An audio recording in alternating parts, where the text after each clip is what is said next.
조리원 생활이 이제 11박 12일 중에 이틀 정도밖에 안 남아서 출산 준비물 관련해서 AS 영상을 한번 찍어보려고 해요. 제가 출산 준비물 영상에서 말씀드렸다시피 산모용부터 말씀드리면 맘스 안심 팬티랑 입는 오버나이트 이렇게 두 팩 정도 챙겨왔는데 사실 저는 맘스 안심 팬티가 조금 답답하더라고요. 그래서 산후관리 마사지 받으러 갈 때만 착용을 했고 병원에서 그 패드를 주셨거든요. 병원에서 이런 기저귀 형태의 패드를 챙겨주시고 또 조리원에서도 계속 가져다 쓸 수 있게 이거를 제공을 해주셔가지고 저는 속옷에다가 이 패드를 쓰는 게 좀 더 환기도 잘 되는 것 같고 땀이 덜 차는 느낌이라서 이 패드를 주로 사용을 했고 여기에다가 이 뿌리는 마데카솔 분말을 뿌려서 이제 속옷 안에다가 착용을 하라고 인터넷 찾아보니까 그렇게 많이 사용하시더라고요. 그래서 저는 이 패드를 좀 더 많이 활용한 편이에요. 그래서 맘스 안심 팬티보다는 맘스 안심 패드가 더 나을 뻔했다, 저에게는. 하지만 그래도 산후관리 받는 마사지 같은 거 받으러 가실 때는 착용을 해야 되니까 최소한만 구매하시는 게 좋겠다 라는 생각이 들었습니다. 콩일이나 팬티 라이너는 지금 사용하지를 못했어요. 요거는 조리원까지는 안 들고 오셔도 될 것 같아요. 마이비데는 정말 잘 썼습니다. 요거 꼭 사오세요, 여러분. 이게 자연분만을 하게 되면 회음부를 이제 봉합하는 수술을 하잖아요. 그러면 많이 아파요. 그리고 비데도 사용하시던 분들도 비데도 사용을 안 되고. 그래서 저는 요거를 굉장히 잘 썼고 또 이게 시원하고 촉촉하기 때문에 용변을 보고 나서 뒤처리를 할 때 좀 시원해가지고 조금 시원해져서 통증이 좀 감소되는 느낌도 들더라고요. 그래서 요거는 쿠팡에서 6개들이 한 묶음을 샀는데 지금 다 쓰고 요거 새 거 한 팩 남았어요. 그래서 이제 전부 다 이제 저희 회원부가 완화가 될 때까지 요거는 계속 쓸 것 같아요. 요거 완전 추천템입니다. 제가 있는 조리원에서는 모유 저장팩에다가 유축한 모유를 쏟아서 지퍼백에 담아서 그 공용 냉장고에 넣어놔야 되는 시스템이라서 모유 저장팩이 꼭 필요했고요. 그리고 내가 모유 수유를 하던 안 하던 이 모유는 좀 나오게 돼 있더라고요. 속옷에 묻더라고요. 그래서 모유 수유를 안 하시는 분들도 처음에는 이 패드가 필요하니까 수유 패드는 소량이라도 꼭 구입해 오시는 거를 추천드립니다. 이 수동 유축기는 제가 돈을 주고 구입한 건 아니고 저희 언니가 집에 있으니까 혹시 모르니까 가져가봐 하고 챙겨준 건데 이거는 사용하지 않았어요. 꺼내보지도 않았습니다. 그래서 이런 유축기를 가져오실 필요는 없을 것 같고 조리원마다 자동 유축기가 있는 것 같아요. 그 전자동으로 이제 유축을 해주는. 그래서 이제 깔때기를 사오라고 하시더라고요. 그 가슴 모양의 가슴 크기에 맞는 깔때기를 사오라고 하셔서 깔때기를 준비하는 게 더 낫겠다 라는 생각이 들었습니다. 양말을 꼭 챙겨 오셔야 돼요. 발에 붓기가 엄청 심해지거든요. 저도 이제 그냥 양말이 막 스르르 벗겨질 정도로 발이 처음에 출산 후에 한 3, 4일 동안 엄청 부어가지고 꼭 무압방 양말로 준비를 하시고 발목이 좀 긴 걸로 준비를 하시면 좋을 것 같아요. 일회용 수세미와 퐁퐁은 쓰지 않았습니다. 안 꺼냈습니다. 여기 오니까 조리원 오니까 그 수세미랑 그런 접시를 닦거나 개인 텀블러를 닦을 수 있게 다 제공을 해주셔가지고 개인 수세미는 안 챙겨오셔도 될 것 같아요. 산후 복대 손목 보호대는 정말 필요하고요. 자꾸 힘들다 보니까 몸이 힘들고 유축을 하고 하니까 자세가 막 이렇게 꾸부정되는데 복대를 해서 이렇게 약간 허리를 펴줘야 되고 그리고 손목은 정말 많이 아파요. 시큰시큰하고 손이 구부러지지 않을 정도로 굉장히 아프기 때문에 손목 보호대는 하나 이상은 꼭 챙겨오시는 거를 말씀드리고 싶어요. 손목 보호대는 정말 필요합니다, 여러분. 비말 차단 마스크는 저도 혹시 몰라서 준비를 했는데 사용을 많이 하지 않았어요. 왜냐면 그 보호자분들과 대면할 기회가 많이 없더라고요.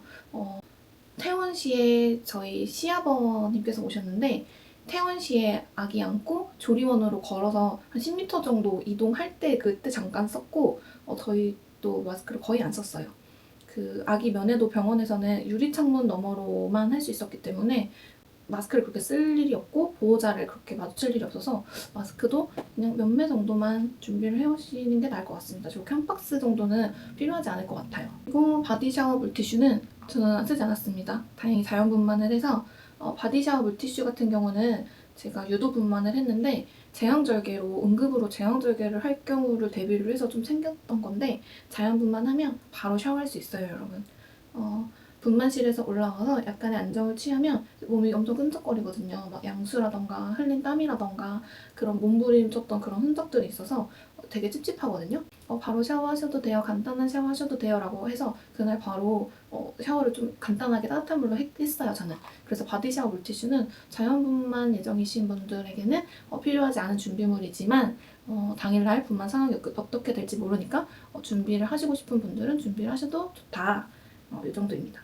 혀 클리너 같은 경우는 제 친구가 이제 양치를 하다가 헛구역질을 하면 이제 배에 힘이 들어가면서 회음부에 힘이 들어가잖아요. 이제 그러면 통증이 어마어마하기 때문에 혀 클리너를 챙기라고 얘기를 했던 거라 저는 혀 클리너 가져와서 이제 잘 썼고, 그리고 웃어도 안 되고요.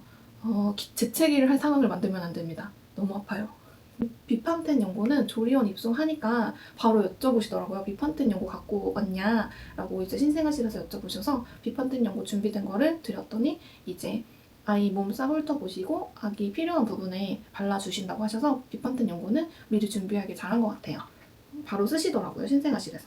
그리고 물티슈랑 살균 소독 티슈. 물티슈는 모자 동실하면서 아기가 방에 와서 응가를 하거나 할 때 꼭 필요하기 때문에 한 2팩 정도 챙기시는 걸 추천드리고, 그리고 살균 소독 티슈는 사실 병실에서만 썼던 것 같아요. 병실에서 이제 아기 처음 만날 때 막 핸드폰 닦고 뭐 이렇게 방 이렇게 좀 닦고 환기시키고 그럴 때만 썼지, 조리원 와서는 핸드폰 닦는 정도, 몇 번 핸드폰 닦는 정도만 사용을 했고 그렇게 사용을 안 해가지고 이제 집에 가면 아기 선물로 온 이모 삼촌들이 선물로 보내준 이제 여러 가지 장난감과 뭐 그런 아기 용품들이 있는데 그런 거 닦을 때 써야 될 것 같아요.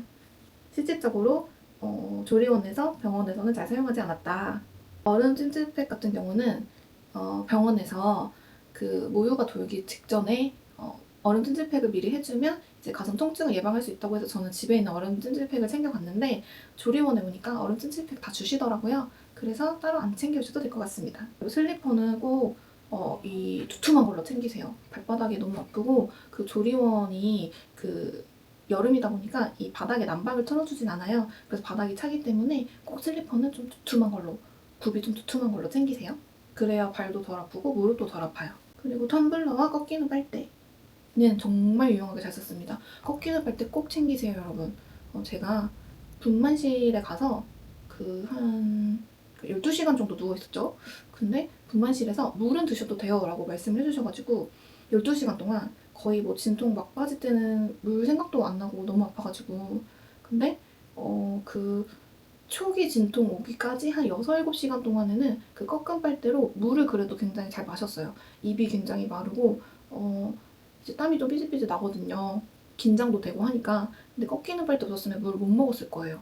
그래서 꺾이는 빨대는 한두 개 정도는 미리 꼭 챙기셔라 라고 말씀드리고 싶네요. 또 수건도 챙기셔야 되고, 조리원에 오면 수건 개인이 쓸 수 있도록 이제 공용 뭐 이렇게 찜질방처럼 수건을 제공해주지 않아요. 그래서 개인 수건을 좀 넉넉하게 챙기시는 게 좋을 것 같아요.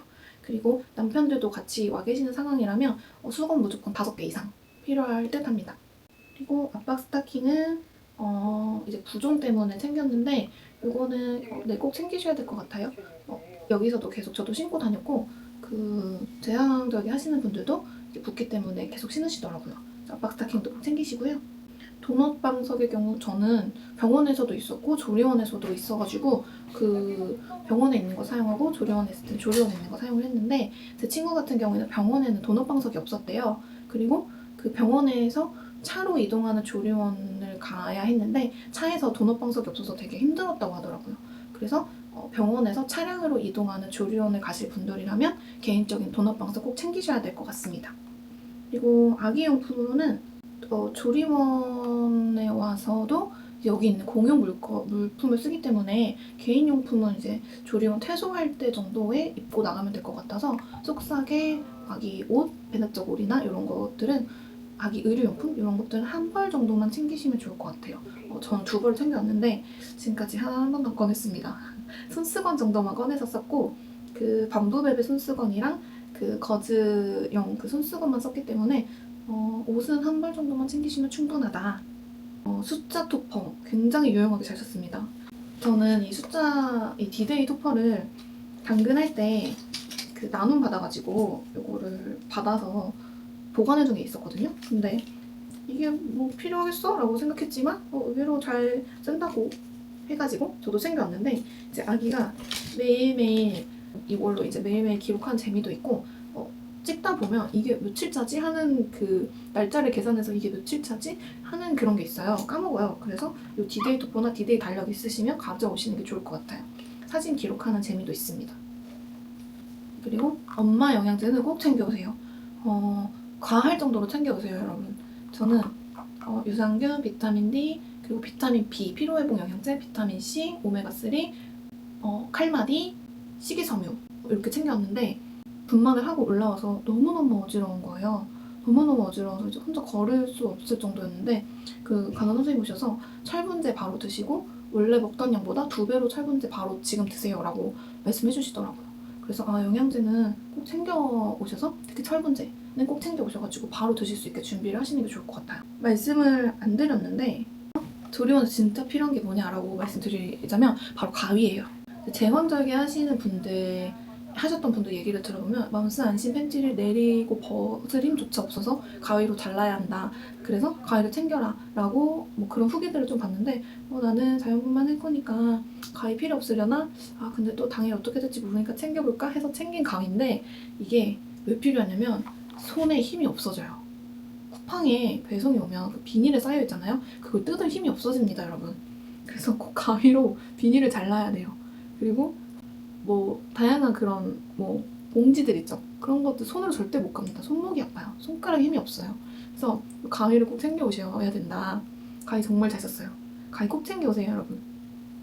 조리원에 오실 때는 이 멀티탭을 꼭 챙겨 오셔야 됩니다. 그리고 이 선이 긴 거, 그 공간이 한정적인데 콘센트도 한정적입니다. 하지만 우린 여기서 마사지기도 충전해야 하고 핸드폰도 충전해야 되고 뭐 충전할 게 너무 많아요. 유축기도 써야 하고.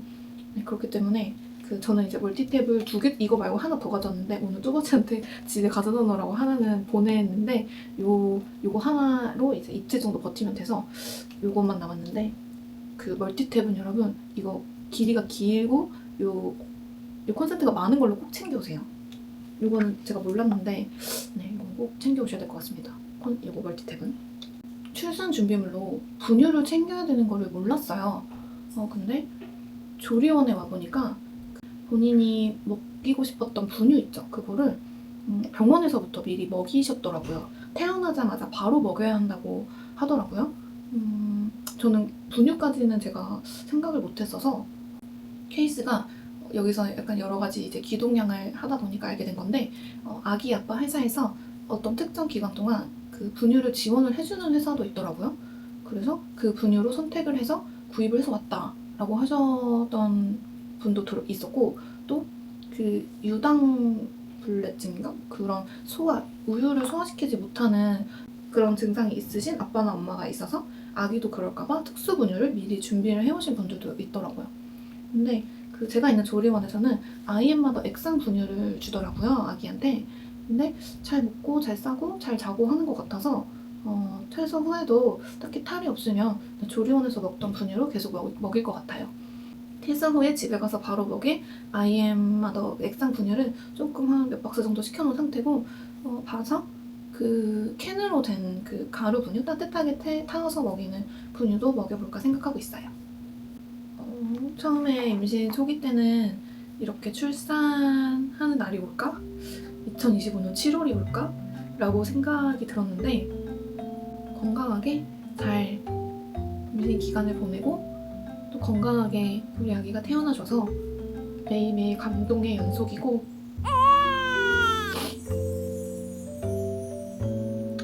요즘 이렇게 아기 보고 있으면 눈물이 좀 나요.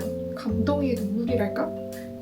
아기가 너무 예쁘고 임신 기간 동안에 되게 몸도 변화하고 앞으로의 변화할 그런 바뀔 그런 상황에 대해서 미리 걱정을 당겨서 많이 했었거든요.